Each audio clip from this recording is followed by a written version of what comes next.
आखाड्यावर मी बसल्याच्या नंतर म्हणलं शूटिंग करावं, म्हणलं शूट केल्याच्या नंतर व्हिडिओ शूट करता करता म्हणलं तुम्हाला पण दाखवा आखाडा कसा आहे काय नाही शिवकुमारचा.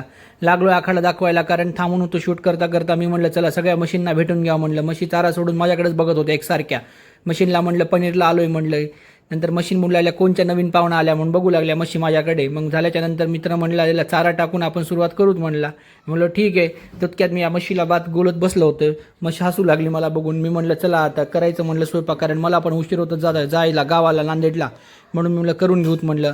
मग मित्र म्हणला एक सामान विसरलं म्हणला मी घेऊन येतो म्हणला मसाला वगैरे. मग मित्र गेला, तोपर्यंत मी आणखीन बाहेर निघले. या कुत्र्याचा वगैरे व्हिडिओ शूट करू लागलो, जमिनीचा वगैरे, कारण मला शेतामध्ये भाजी करायला खूप जास्त आवडते. म्हणलं शिवकुमारला म्हणलं तू थांब म्हणलं आम्ही शूट करतोय म्हणलं. मग शिवकुमार मी थांबलो. मग लागलो जेवायला. जेवण झाल्याच्यानंतर मित्र म्हणले आता मी आवरावरी करून घेतो म्हणले, भांडे वगैरे साफ करतो म्हणले. म्हणलं करून घ्या मित्रांनो भांडे साफ म्हणलं, तोपर्यंत मी तुमचा ब्लॉग करतो म्हणलं. चला आवडला असं तर लाईक करा. चला भेटूया नेक्स्ट ब्लॉग.